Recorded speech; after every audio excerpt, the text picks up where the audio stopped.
8 नवंबर 2016 की वो सर्द रात।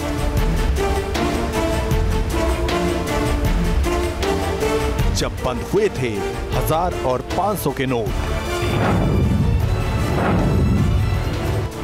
हिंदुस्तान में मच गई थी हलचल। ये मुद्राएं कानूनन अमान्य। एटीएम और बैंकों के बाहर लग गई थी लंबी कतारें।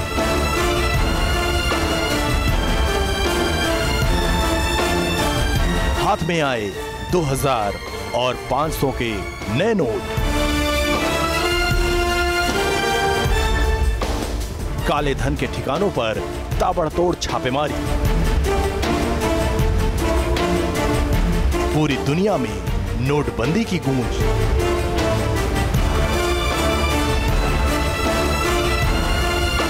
नोटबंदी से कितना आया काला धन।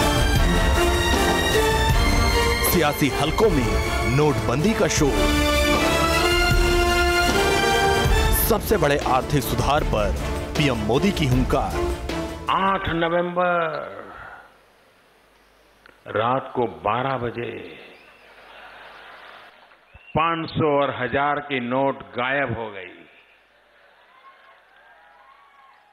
आपके भी गए होंगे, लेकिन आप मोदी पे गुस्सा करते हो क्या?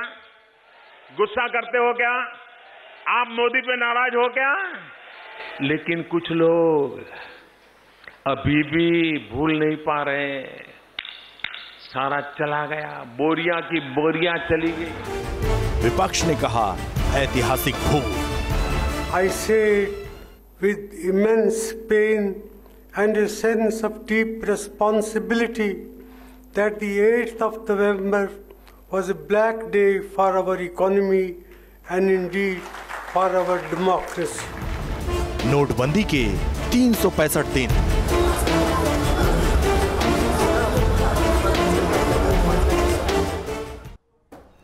तो आज ही के दिन बिल्कुल इतिहास के पन्नों में दर्ज हो गया पयोधी, क्योंकि आज के ही दिन पिछले साल 8 नवंबर 2016 को 8 बजे प्रधानमंत्री नरेंद्र मोदी ने एक घोषणा की थी। बिल्कुल, जब 1000 और 500 के पुराने नोट बंद करने का ऐलान कर दिया था और तब पूरे देश में हलचल तेज हो गई थी। हर कोई इस बात को लेकर हैरान था कि आखिर ये हो क्या रहा है, और सभी के जहन में एक ही सवाल था कि आगे अब क्या देखने को मिलेगा, आगे अब क्या होगा। और अब जब नोटबंदी के 1 साल पूरा हो चुका है तो ये वक्त ये परखने का है कि क्या वाकई नोटबंदी भारतीय अर्थव्यवस्था में गेम चेंजर साबित हो पाई है।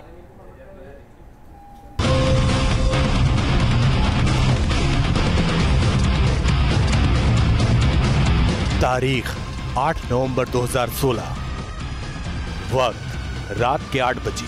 1 साल पहले की वो तारीख जब प्रधानमंत्री नरेंद्र मोदी राष्ट्र के नाम पैगाम देने के लिए सामने आए, और इसी दौरान उन्होंने ऐलान किया कि 1000 और 500 के पुराने नोट लीगल टेंडर नहीं रहेंगे। आज मध्यरात्रि यानी 8 नवंबर 2016 की रात्रि को 12 बजे से वर्तमान में जारी 500 रुपए और 1000 रुपए के करेंसी नोट लीगल टेंडर नहीं रहेंगे, यानी ये मुद्राएं कानूनन अमान्य होगी। इधर पीएम मोदी ने ऐलान किया, उधर पूरे देश में हलचल तेज हो गई। हर कोई नए नोट के लिए एटीएम और बैंक की तरफ दौड़ पड़ा। अचानक सर्कुलेशन से करीब 16,000 करोड़ की करेंसी बाहर हो गई, लिहाजा देश की अर्थव्यवस्था पर इसका असर और जनता की चिंता दोनों बढ़ गई। दरअसल नोटबंदी का मकसद काले धन, जाली नोट और टेरर फंडिंग पर प्रहार करना था। ऐसे में पूरा देश नोटबंदी के फैसले के साथ खड़ा हो गया। दिन हो या फिर रात, एटीएम के बाहर लंबी लंबी लाइनें लगी रही। लोगों को तमाम दिक्कतें झेलनी पड़ी, लेकिन हर कोई सबसे बड़े फैसले के साथ था। नहीं, ब्लैक मनी में तो जरूर लगनी चाहिए, ये तो बहुत अच्छा किया है मोदी साहब ने। ठीक है, लाइन तो लगी हुई है, परेशानियां तो हैं, पर जैसे भी मोदी जी कर रहे होंगे ठीक ही कर रहे होंगे देश की भलाई के लिए। पुराने नोट लौटाने के लिए 50 दिनों का वक्त दिया गया था। सबसे पहले आपको रूबरू कराते हैं कि 1 साल के अंदर कितने पैसे वापस आए और आरबीआई के लिए इसका हिसाब किताब करना कितना बड़ा चैलेंज रहा। बैन पुराने नोटों में से करीब 99% नोट मार्च 2017 तक बैंकिंग सिस्टम में वापस लौट आए। 1000 रुपए के 8.9 करोड़ नोट यानी 1.3% नहीं लौटे हैं। 15.44 लाख करोड़ रुपए में से 15.28 लाख करोड़ रुपए बैंकिंग सिस्टम में आ गए। हालांकि आरबीआई के इन आंकड़ों में बैन किए गए 500 के पुराने नोट शामिल नहीं हैं।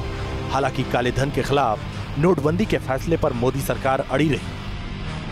नोटबंदी के फैसले के साथ ही डिजिटल करेंसी की तरफ देश बढ़ा। नोटबंदी के 365 दिन पूरे हो चुके हैं। मीडिया से मुखातिब वित्त मंत्री अरुण जेटली ने नोटबंदी के फायदे गिनाए।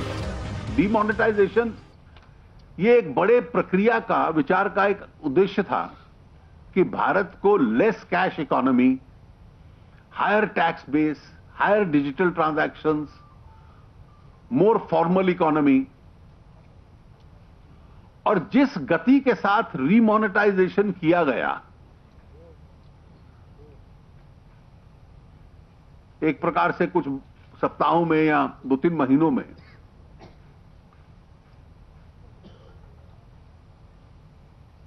वो अपने आप में उदाहरण था कि पूरे विश्व में इतनी बड़ी करेंसी रिप्लेसमेंट स्कीम इतनी सरलता से इस प्रकार से हुई है। सियासी गलियारों में नोटबंदी के फैसले को लेकर विरोधी दलों ने सरकार पर हमला जारी रखा। आम लोगों की परेशानी और छोटे उद्योगों को हुए नुकसान को लेकर सवाल दागे गए। लेकिन पीएम मोदी फर्जी कंपनियों और टेरर फंडिंग के नेटवर्क को ध्वस्त करने की दलील के साथ अपना बचाव करते रहे। वो लाखों अवैध कंपनियों पर शिकंजा कसने की दुहाई देते रहे। इस देश में मोदी ने 3 लाख कंपनियों को ताले लगा दिए, लेकिन कहीं आंदोलन नहीं हो रहा है, कोई मोदी के पुतले नहीं फूंक रहा है। क्यों? ये 3 लाख कंपनियां कागज पर थी। और आप हैरान हो जाएंगे, एक कंपनी हमने ऐसी पकड़ी है जिसके 2100 बैंक अकाउंट थे। एक कंपनी 2100 बैंक अकाउंट। नोटबंदी एक ऐसा फैसला रहा जिसके असर के आंकड़ों की समीक्षा अभी कई साल तक होती रहेगी। ऐसे में किसी नतीजे पर पहुंचना जल्दबाजी होगी। हालांकि सत्ताधारी दल हो या फिर विरोधी पार्टियां, वो इंतजार करने के बजाय इस मुद्दे को अपने हिसाब से भुनाने में जरूर जुटी नजर आती हैं। T news nation. तो पहले नोटबंदी और उसके बाद जीएसटी, देश की अर्थव्यवस्था से जुड़े दोनों बड़े फैसलों को सियासी कसौटियों पर परखा जा रहा है। और नोटबंदी के ऐलान के बाद 5 राज्यों में मिली जीत से बीजेपी गदगद है और अपनी रैलियों में प्रधानमंत्री नरेंद्र मोदी हमेशा इसके फायदे गिनाते हैं, इसका जिक्र करते हैं। तो वहीं विपक्ष भी इस मुद्दे पर आक्रामक तेवर में है और आज अहमदाबाद में पूर्व पीएम मनमोहन सिंह ने नोटबंदी के फैसले को सबसे बड़ी भूल करार दे दिया है। साल भर बाद भी नोटबंदी का घमासान। गुजरात चुनाव से पहले तेज हुआ वार पलटवार। पूरा हिंदुस्तान बोल रहा है कि नोटबंदी फेलियर है। नोटबंदी पर मची सियासी रार में कांग्रेस की तरफ से मोर्चा संभाला पूर्व प्रधानमंत्री मनमोहन सिंह ने। नोटबंदी को संगठित और वैधानिक लूट बता चुके मनमोहन सिंह के शब्दों की धार आप खुद महसूस कीजिए। Poor and the marginalized, farmers, traders and the small and medium businesses who suffered the brunt of demonetization, the government chose to inflict on them a badly designed and hastily implemented GST. This twin blow is a complete disaster for our economy. पूर्व प्रधानमंत्री ने नोटबंदी और GST लागू करने के तरीकों पर सवाल उठाए तो वित्त मंत्री ने अपनी दलीलों के बूते सरकार की पीठ थपथपाई। सरकार के पास दलीलों की कोई कमी नहीं। वित्त मंत्री ने नोटबंदी को काला धन और भ्रष्टाचार के खिलाफ उठाया गया कदम बताया, इसे सकारात्मक परिणाम देने वाली पहल बताया, तो वहीं नोटबंदी को आतंकियों की फंडिंग पर प्रहार भी करार दिया।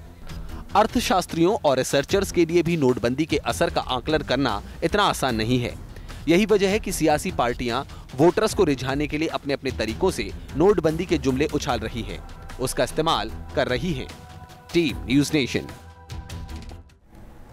तो नोटबंदी को लेकर हर पार्टी अपने दावे कर रही है, लेकिन बड़ा सवाल यह है कि क्या आतंकवाद पर इसका असर पड़ा है। देश के लिए आतंकवाद जितनी बड़ी चुनौती है, उतना ही बड़ा चैलेंज है काला धन और टेरर फंडिंग का नेटवर्क भी। और पिछले साल पीएम मोदी ने नोटबंदी का ऐलान किया था और कहा था कि इस आर्थिक फैसले से टेरर फंडिंग, ब्लैक मनी और जाली करेंसी के जाल को तोड़ा जा सकेगा। 1 साल बीत चुके हैं और 1 साल में इस कोशिश में कितनी कामयाबी मिली है, एक नजर इस पर डालते हैं।